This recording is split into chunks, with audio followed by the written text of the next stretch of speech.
Le dernier quart d'heure de Smart Bourse, chaque soir, c'est le quart d'heure thématique. Chaque lundi, le thème, c'est l'actualité américaine au sens large, politique, économique, financière, bien sûr. Et ce quart d'heure américain, c'est le quart d'heure aussi de Pierre-Yves Dugas, notre correspondant américain, avec nous à distance. Bonsoir Pierre-Yves, merci beaucoup d'être avec nous. Je vois que vous avez sorti le costume, la cravate pour répondre à cette Ah ouais. question. Pierre-Yves, comment se retrouve-t-on à nouveau à ce point-là entre les États-Unis et l'Europe? L'Union européenne a passé son été, Ursula von der Leyen a passé son été à négocier une paix commerciale avec les États-Unis, alors qui s'est traduit quand même par un tarif global de 15% sur les biens européens exportés vers les États-Unis. On a l'impression que tout est à refaire là. Écoutez, je crois qu'il y a deux raisons qui peuvent expliquer la situation pathétique dans laquelle la relation transatlantique se retrouve aujourd'hui. La première, c'est que Donald Trump, qui est au pouvoir depuis un an, est plus sûr de lui que jamais. Il est le roi Midas.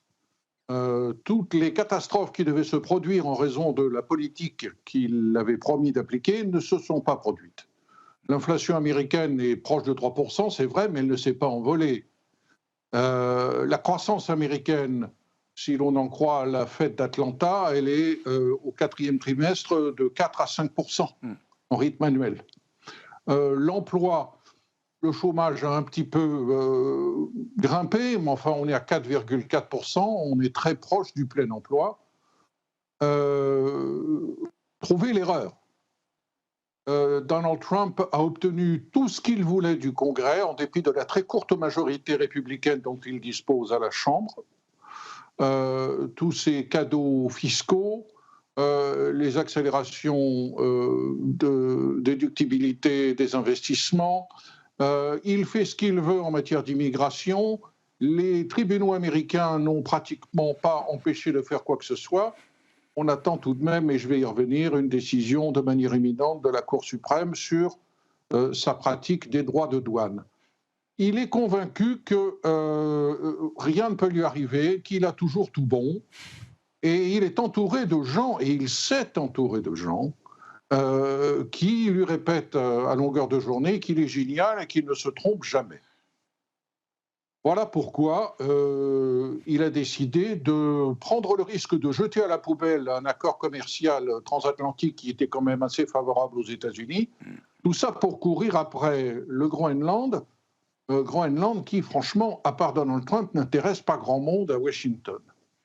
L'autre raison pour laquelle on s'en trouve là, c'est que les Européens sont extraordinairement divisés, sont économiquement affaiblis, sont politiquement peu légitimes dans leurs pays respectifs au regard de leurs performances dans les sondages et dans les élections qui se succèdent.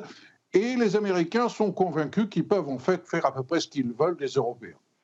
Naturellement, les erreurs, c'est vrai chez les sportifs, c'est vrai chez les politiques, les pires erreurs que l'on peut commettre sont celles que l'on commet quand on a une opinion excessive de son intelligence et de la confiance que l'on peut inspirer.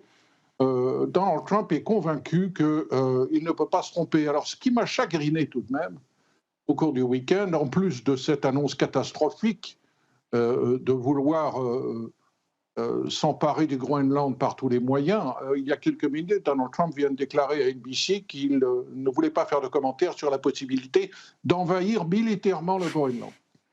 Ce qui m'a beaucoup déçu ce week-end, c'est que Scott Bessent, le secrétaire au Trésor, qui faisait figure quand même de ce qui ressemblait le plus à l'adulte dans la pièce capable de chuchoter dans l'oreille du président « attention, là, attention, on prend des risques », surtout vis-à-vis des marchés, Scott Bessent en a remis une couche.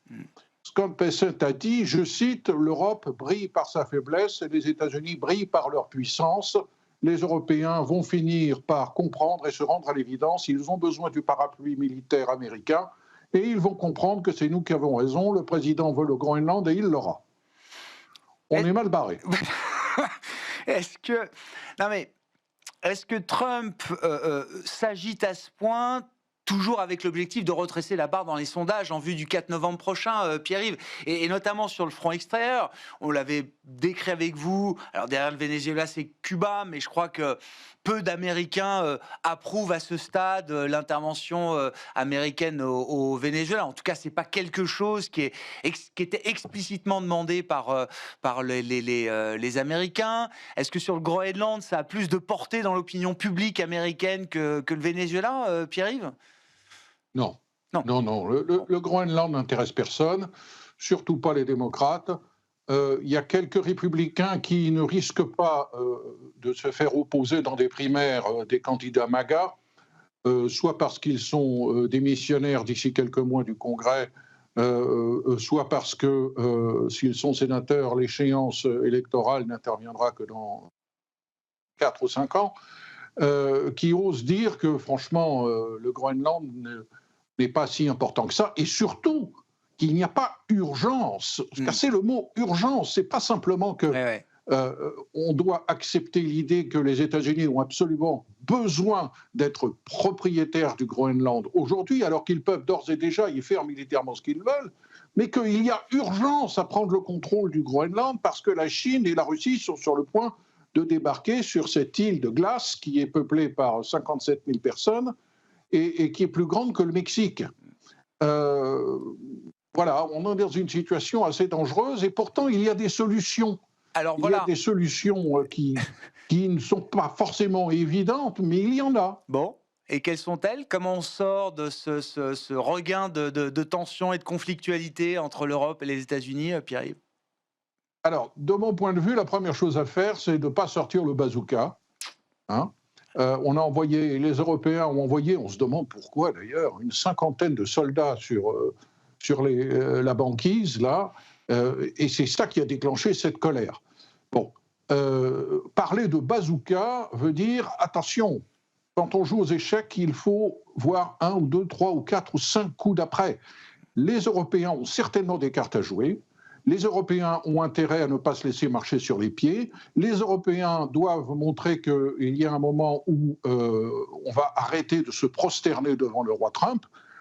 Mais les Européens ont-ils vraiment la capacité et leurs économies de résister à une guerre commerciale? Quelques mois, oui. Quelques trimestres, probablement pas. Attention, la solution, ça serait de jouer la montre. De jouer la montre en attendant 2 échéances. La première est la décision de la Cour suprême qui peut tomber demain ou vendredi ou dans les prochains jours et qui pourrait dire au moins clairement sur la question du recours à la loi de 77 sur l'état d'urgence international et économique, le président des États-Unis ne peut pas inventer des urgences pour imposer des droits de douane qui changent d'un jour à l'autre. Ça, la Cour suprême peut le faire. Cela ne veut pas dire que la Maison-Blanche ne disposerait pas ensuite d'autres lois pour imposer des droits de douane, mais elle perdrait la capacité d'inventer des urgences pour bouger, selon son bon plaisir, les droits de douane. La deuxième chose qui joue en faveur de jouer la montre, c'est les élections de mi-mandat qui risquent d'émasculer sérieusement la faible minorité républicaine à la Chambre et de limiter grandement le pouvoir de Donald Trump au cours des années qui lui resteront ensuite dans son mandat. À partir de là, on peut lui offrir des solutions élégantes qui, jusqu'à présent, ont été rejetées. Vous savez, Donald Trump est un professionnel de l'immobilier et il sait que quand on est propriétaire, on peut faire ce qu'on veut dans la maison, mais que quand on est locataire, on ne peut pas. Alors il faut trouver une solution entre les deux. Connaissez-vous le statut des îles Marshalls? Les îles Marshalls sont entre Hawaï et l'Australie. Les îles Marshalls, c'est un territoire indépendant.